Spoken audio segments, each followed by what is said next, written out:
বিয়ের 1 মাস পরেই আমার স্বামী এই পৃথিবী থেকে আর আমার জীবন থেকে চিরদিনের জন্য চলে গেল। আমার শাশুড়ি তার ছোট ছেলের সাথে আমার বিয়ে দিল, যে কিনা এখন শুধুমাত্র 15 বছর বয়সী। আমি ভেবেছিলাম আমার বিয়ে যার সাথে হলো সে তো অনেক ছোট, কিন্তু সে তো অনেক গরম, কারণ বিয়ের রাতে ঘরে ঢোকার সাথে সাথেই আমার সাথে। আমার নাম অদিতি আর আমি অনেক সুন্দর ছিলাম। আমার জীবনের সবকিছুই ঠিক ছিল।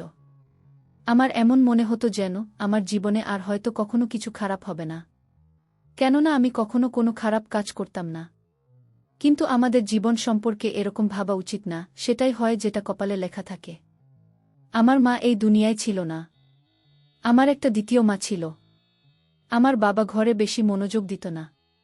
এমনিতে তো আমি ঘরের সব কাজই করতাম, বাবুদের টিউশনও পড়াতাম।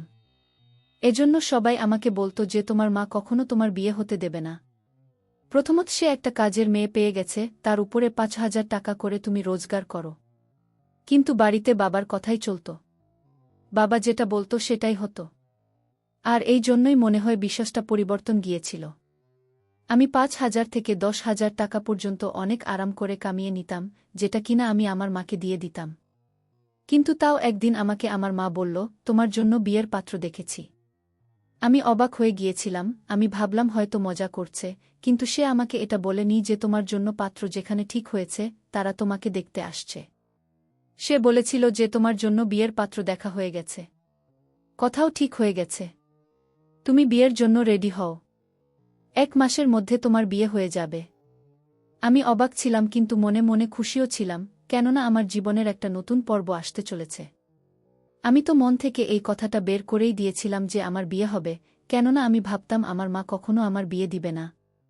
কিন্তু এখন এই সব কিছুই হচ্ছিল, এজন্য আমি অনেক খুশি ছিলাম। আর আমি হাসতে হাসতে বিয়ের জন্য রেডি হয়ে গেলাম। বিয়ের রাতে অনেক কিছু অদ্ভুত ঘটল। আমি তো আমার স্বামীকে দেখলামই না। আমাদের 2 জনকে একসাথে বসানো হলো। কিন্তু আমি নিচের দিকে তাকিয়েছিলাম। নতুন বউয়ের মধ্যে এত সাহস কোথা থেকে হবে যে সে মাথা উঠিয়ে আর মাথা ঘুরিয়ে নিজের স্বামীকে একবার দেখতে পায়? এই জন্য আমিও দেখিনি। এরপর যখন আমি ঘরে বসেছিলাম তখন আমি আমার স্বামীকে দেখলাম। আর আমি জানতে পারলাম যে সে অনেক সুন্দর আর একজন ভালো মানুষ ছিল। সে প্রথম দিনেই আমাকে অনেক সম্মান দিয়েছিল। আমার সাথে হাসি মজা করেছিল, আমাকে একটা উপহারও দিয়েছিল। তার বাড়িতে শুধু তার মা ছিল আর একটা ছোট ভাই ছিল। সে আমাকে বলেছিল যে আমার ছোট ভাই আমার বাবুর মতোই। তার বয়স যদিও 15 বছর, কিন্তু আমার জন্য তো সে তার থেকেও ছোট। কেননা সে যখন 2 বছরের ছিল তখন বাবা এই পৃথিবী ছেড়ে চলে গেল। আর সে বাবার জন্য অনেক মন খারাপ করে থাকত। এই জন্য বাবার জায়গা আমি নিলাম। আর রোজ রাতে আমি তাকে ঘুম পাড়াতাম। তখন থেকে সে আমার জন্য এমন যেন সে আমার নিজের বাবু। আমার স্বামীর ছোট ভাইয়ের নাম প্রতীক। আমার স্বামী বলল, তুমি সব সময় ওর খেয়াল রেখো। আমি বললাম, ঠিক আছে, তুমি চিন্তা করো না। সে আমার জন্য ছোট ভাইজের মতোই। বিয়ের রাত ভালোই পার হল। এমন মনে হচ্ছিল যেন জীবনটাও অনেক ভালোভাবেই পার হয়ে যাবে। কিন্তু যখন সকাল হল, আমার শাশুড়ি কিছু অদ্ভুত জিনিস জিজ্ঞাসা করল আর আমার ঘরে চলে এলো। বিছানার কভার এদিক ওদিক করে দেখতে থাকল। আমি বুঝতে পেরেছিলাম সে কি খুঁজছে।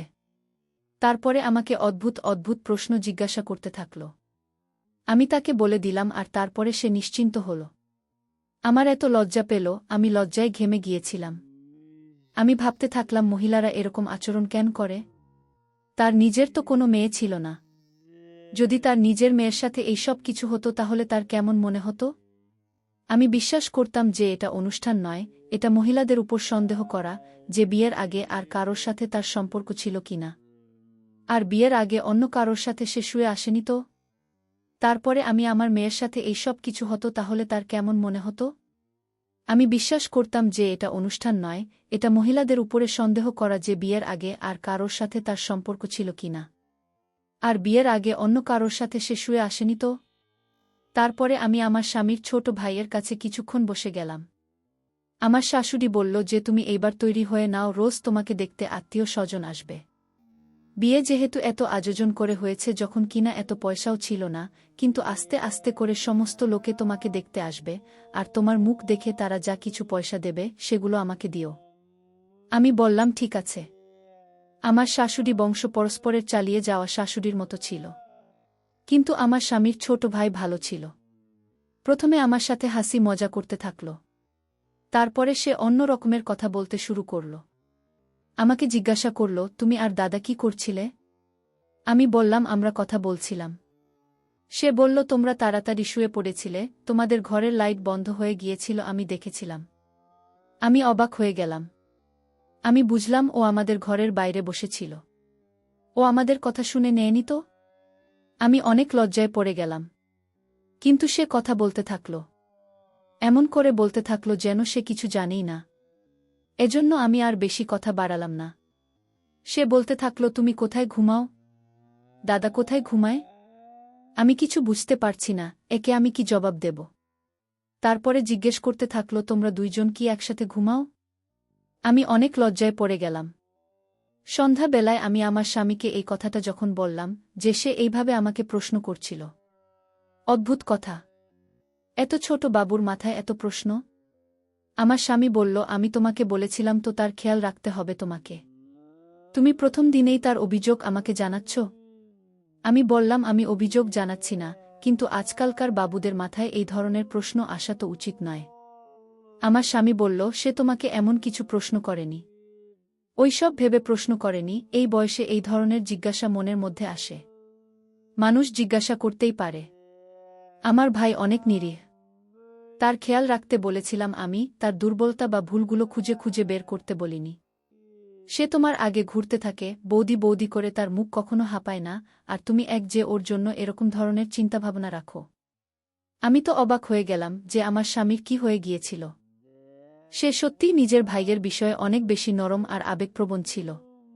এই কথাটা বুঝতে আমার বেশি সময় হয়নি যে, যদি আমার স্বামীকে খুশি রাখতে হয়, তাহলে তার সামনে তার ভাইয়ের বিষয়ে খারাপ কথা বলা চলবে না।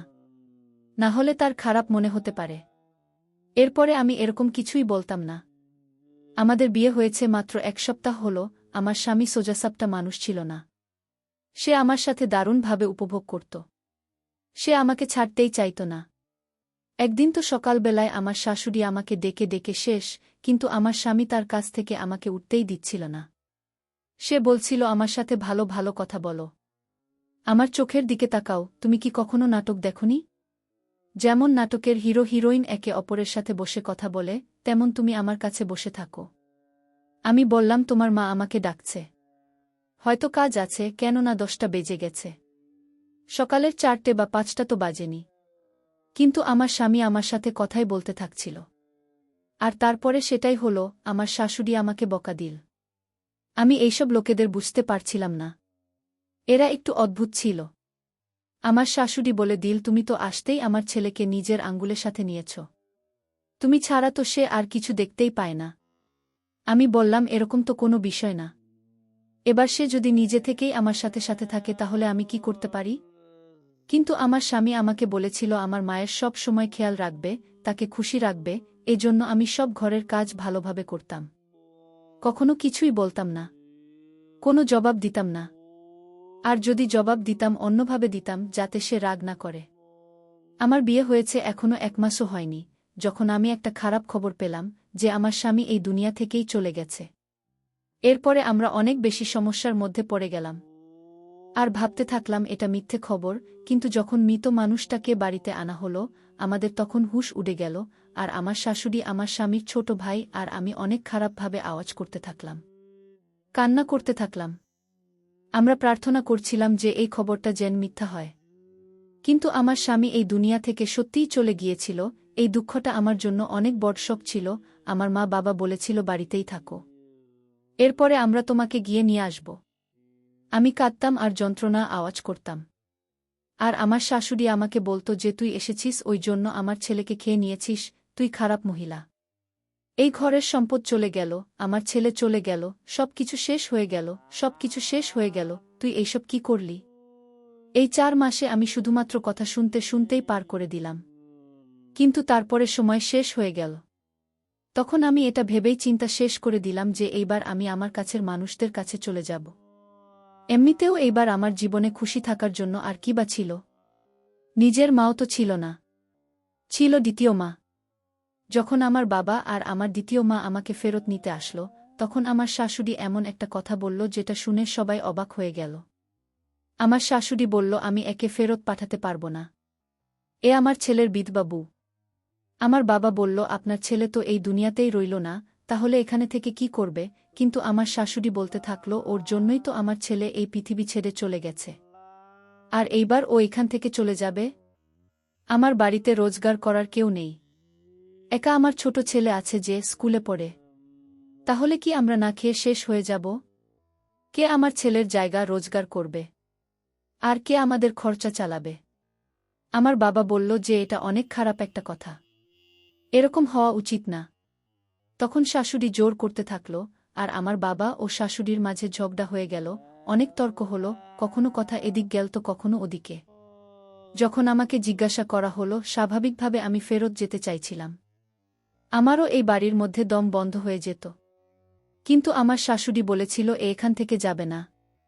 আমার শাশুড়ি নিজের কিছু আত্মীয় স্বজনকেও ডেকেছিল, যারা খুব খারাপভাবে ঝগড়া করার জন্য তৈরি ছিল। অদ্ভুত ধরনের কথা হচ্ছিল। তারপরে সিদ্ধান্ত এরকম হলো যে আমার বিয়ে দ্বিতীয়বার করে দেওয়া হবে। তখন আমি এই বাড়িতে থাকতে পারব। কিন্তু এই বাড়িতে একটাই ছেলে ছিল। তার সাথে আমার বিয়ে করানোর কথা হলো। সবাই বলল, ছোট তো কি হয়েছে? এই মেয়েটারই বা ৩০ বছর কোথায় হয়েছে? আর এইভাবে আমি এই বাড়িতে থেকে গেলাম। এই বাড়িতে তারপর আমি বউ হয়ে গেলাম। আমি এইসব চাইছিলামই না। কিন্তু আমার শাশুড়ি আমার বাবাকে রাজি করিয়ে নিল। আমার দ্বিতীয় মা বলল, ভালো কথা। আমরা যদি একে নিজের ঘরে নিয়ে যাই, আমাদের কি লাভ হবে না? দ্বিতীয়বার তো আর বিয়ে হবে না। কোথা থেকে দ্বিতীয়বার বিয়ের জন্য পাত্র খুঁজব একজন বিধবা মেয়ের জন্য? সম্বন্ধ কি এত সহজ? আজকাল তো ভালো মেয়েদেরই বিয়ের পাত্র পাওয়া যায় না। এজন্য একে এখানেই থাকতে দেওয়া হোক। না হলে সমাজের লোকেরাও কথা শোনাবে। একটা মেয়ে যে আবার বিয়ে হতে চলেছে, এই অফারকে না করে আর বদলে এখানে ওকে নিয়ে আসা আমাদের ঘরের জন্য ঠিক না। আমাদের ঘরেও তো তাকে বিধবাই বলা হবে। আমার মা অদ্ভুত কথা বলতে থাকল বাবাকে রাজি করানোর জন্য। আর তারা আমাকে ওখানেই ছেড়ে চলে গেল। কিছুদিন পরে আমার বিয়ে আমার স্বামীর ছোট ভাইয়ের সাথে করিয়ে দেওয়া হলো, যাকে আমার স্বামী নিজের ছেলে বলত। আর যাকে আমি বাবুই ভাবতাম। আমি আমার স্বামী এই পৃথিবী থেকে চলে যাওয়ায় এতটা কাঁদিনি, যতটা এই বিয়ের কথা শুনে কেঁদেছিলাম আর আওয়াজ করেছিলাম আমি। কিন্তু কেউ আমার কথা শুনল না। আমার বিয়ে করিয়ে দেওয়া হলো। আমার বিয়ের সময় আমার শাশুড়ি আমার মাথা ধরে আমাকে হ্যাঁ বলিয়েছিল। তারপরে আমি অভিমান করলাম, আমি আমার স্বামীর ছোট ভাইয়ের সাথে ঘরে যেতে চাই না। কিন্তু আমার শাশুড়ি আমার পেছনেই পড়ে গেল। সে বলল, আজকে বিয়ের পবিত্র রাত। আর তুই যদি ওই ঘরে না যাস তাহলে আবার কিছু হয়ে যাবে। আর তুমি কি আমার দ্বিতীয় ছেলেকেও শেষ করে দিতে চাও? কিন্তু তাও আমি গেলাম না। পরের দিন আমার শাশুড়ি আমাকে বলল, তোমাকে চাকরি করতে হবে। সে গ্রামে অনেকগুলো বাবুকে জড়ো করল। আর এইবার আমি রোজ ২০ থেকে ৩০টা বাবুকে পড়াতে থাকলাম। আমার মাথা খারাপ হয়ে গিয়েছিল, আমি অনেক ক্লান্ত হয়ে যেতাম। এছাড়া আমি ঘরের কাজও করতাম। এক সপ্তাহ এইভাবেই পার হয়ে গেল। আমি আমার স্বামীর ছোট ভাইজের ঘরে যেতে ভয় পেয়ে যেতাম। যেতেই চাইতাম না। আমার মনে হতো সে তো অনেক ছোট, আর আমার সাথে তার বিয়ে দেওয়া হলো। ব্যাস, সে নিজের ঘরে থাকুক আর আমি আমার ঘরে থাকি। তার ঘরে গিয়ে আমি কী বা করতাম? কিন্তু আমার শাশুড়ি আমার পেছনেই পড়ে গেল। কিছুদিন তো এইভাবেই পার হয়ে গেল। একদিন আমি অবাক হয়ে গেলাম। আমার স্বামীর ছোট ভাই সে নিজেই এরকম বলছিল যে আমার বুকে আমার ঘরে পাঠাও। কিন্তু আমি জানতাম যে সে ছোট বাবু। সে এইসব বিষয় সম্পর্কে জানত না। সেই জন্যই সে এরকম বলছে। তার অদ্ভুত মনে হওয়ার পরিবর্তে সে খুশি হয়েছিল। একে তো তার বিয়ে হয়ে গিয়েছিল, তাও এত তাড়াতাড়ি। তার জন্যই সব কিছু নতুন ছিল। আমি তো অবাক যে তার মাথার মধ্যে এই ধরনের কথা প্রথম দিন থেকেই ছিল। আমি বুঝে গিয়েছিলাম যে তার এই ধরনের জিনিসের শখ ছিল। কিন্তু সে এটা জানত না যে স্ত্রী কি হয়। আর আমার জীবন তো শেষ হয়ে গেল। আমার জীবনে আমার কিছুই বেঁচে ছিল না। আমি একদিন ঠিক করে নিলাম, আমি এই বাড়ি থেকে পালিয়ে যাব। আর এটা এমন কিছু কঠিন কাজও ছিল না। এই জন্য আমি ঠিক করে নিলাম যে আমাকে কি করতে হবে। আমি আমার শাশুড়ির ঘুমানোর পর ঘর থেকে পালিয়ে যাবার প্ল্যান করলাম। আর আরাম করে বাড়ি থেকে বেরিয়ে গেলাম। রাস্তা পর্যন্ত পৌঁছলাম, কিন্তু আমাকে আমার স্বামী ছোট ভাই আটকে নিল। কেননা সে এখন আমার স্বামী। সে বলল, তুমি কোথায় যাচ্ছ? আমি বললাম আমি আমার বাড়িতে যাচ্ছি। আমি মিথ্যা বলেছিলাম। সে বলল তুমি এত রাতে এইভাবে যেতে পারো না, যদি তুমি যেতে চাও আমি কালকে তোমাকে নিয়ে যাব। আমি বললাম তুমি বুঝতে পারছো না কেন আমি এখানে থাকতে চাই না। সে বলল চিন্তা করো না, আমি তোমাকে সাহায্য করব। তুমি যা বলবে আমি তাই করব। তোমার কোনো সমস্যা হবে না, আমি তোমার খেয়াল রাখব। আমিও ঘর থেকে পালাতে চাইছিলাম না, কারণ পালিয়ে কোথায় যাব?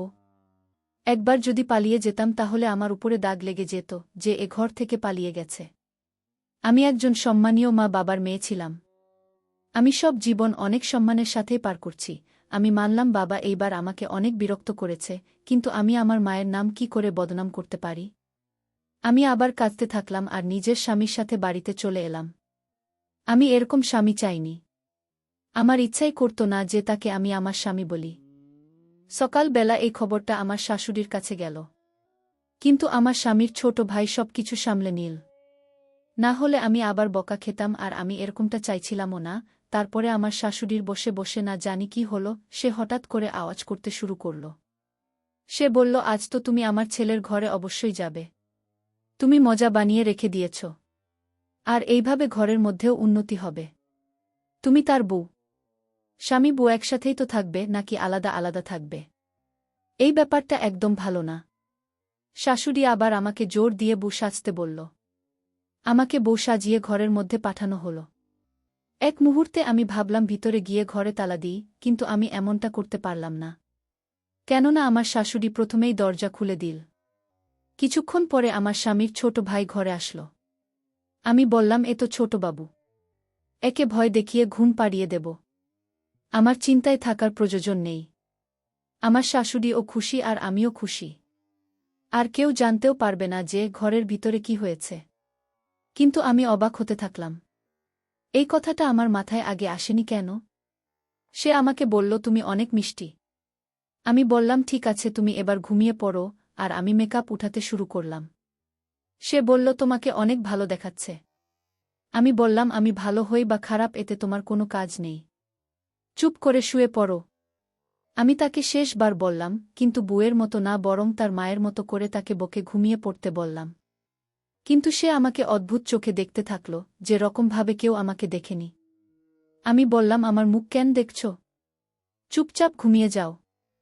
আমি এখনও তার উপরে মায়া জমানোর চেষ্টা করছিলাম, যখন কিনা আমার একটু ভয়ও পাচ্ছিলাম। কিছুক্ষণ পরে সে আমার হাত ধরে নিল, আর আমার মুখে মার দিয়ে দিল। আমি অবাক হয়ে গেলাম। সে বলল তোমার কোনো শিক্ষা নেই? যে নিজের স্বামীর সাথে কিভাবে কথা বলতে হয়? আমার উপর তুমি আওয়াজ করছ? মূর্খ মহিলা। আমি বললাম তুমি সবেমাত্র এই পৃথিবীতে এসেছ, আর স্বামী হওয়ার জন্য কান্নাকাটি করছ? তুমি আমার স্বামী নও। সে বলল আমার তো তোমাকে প্রথম দিন থেকেই পছন্দ ছিল। তুমি জানো তোমাকে পাবার জন্য আমি কি করেছি? নিজের বাবার মতো দাদাকে শেষ করে দিয়েছি। কেননা আমি তোমাকে পেতে চাইতাম। এটা শুনে আমার মন কেঁপে উঠল। সে নিজের দাদাকে নিজে শেষ করে দিয়েছে। সে বলল আমি আমার দাদার মোটরসাইকেলের হ্যান্ডেল খুলে দিয়েছিলাম, যার জন্য সে একটু এগিয়ে তার হ্যান্ডেলের উপর থেকে নিয়ন্ত্রণ হারিয়েছিল। আর তার অ্যাক্সিডেন্ট হয়ে গেল। সবাই এটাই ভেবেছে সেটা একটা দুর্ঘটনা ছিল। সে দুনিয়া থেকে চলে গেল, যখন কিনা এটা একটা প্ল্যান ছিল। আমি অবাক হয়ে গেলাম যে সে আমার স্বামীকে করে দিল। আর এখন আমার স্বামী হয়ে আমার সামনে দাঁড়িয়ে আছে। এ কোনো নিরীহ বাবু নয়। এটা একটা শয়তান যে নিজের দাদাকে শেষ করে দিয়েছে। আর এর দাদা যে একে এত ভালোবাসত যে ওকে নিজের বাবুর মতো ভাবত। এই যুগ কি এতটা খারাপ হয়ে গেল? আমি তো কিছু বুঝতেই পারছিলাম না। আমি ওখান থেকে চলে যেতে চাইছিলাম, আওয়াজ করছিলাম। কিন্তু যখন থেকে আমি এটা জানতে পেরেছি যে আমার স্বামীর মৃত্যু স্বাভাবিক নয়, বরং তার খুন হয়েছে, তখন আমি 1 সপ্তাহ পর্যন্ত অসুস্থ হয়ে রইলাম। সবাইকে সবকিছু বললাম আওয়াজ করে করে। কেউ আমার কোনো কথাই শুনল না। সবাই বলল এরকমটা হতেই পারে না। সে তার ভাইকে কখনো শেষ করে দিতে পারে না। তুমি মিথ্যা বলছো, কারণ তুমি ওকে বিয়ে করতেই চাইছিলে না। আমার কাছে একটাই রাস্তা ছিল, আমি নিজেকে শেষ করে নিচ্ছিলাম। কিন্তু আমাকে কেউ শেষ হতে দিল না। আজও আমি এইভাবেই নিজের জীবন পার করছি। আমি বুঝতে পারছি না যে আমি কি করব। এরপর ভগবান আমাকে একটা মেয়ে দিল। আমি এটা ভেবেই ভালো ছিলাম যে আমার ভাগ্যই খারাপ। আমার মেয়ের কপালও খারাপ। কিন্তু আমার কপাল এতটা খারাপ ছিল না। কেননা আমার স্বামীর ছোট ভাইয়ের সাথেও সেটাই হলো, যেটা সে নিজের দাদার সাথে করেছিল। তার সাথেও একটা দুর্ঘটনা হয়ে গেল, আর সে এই দুনিয়া থেকেই চলে গেল।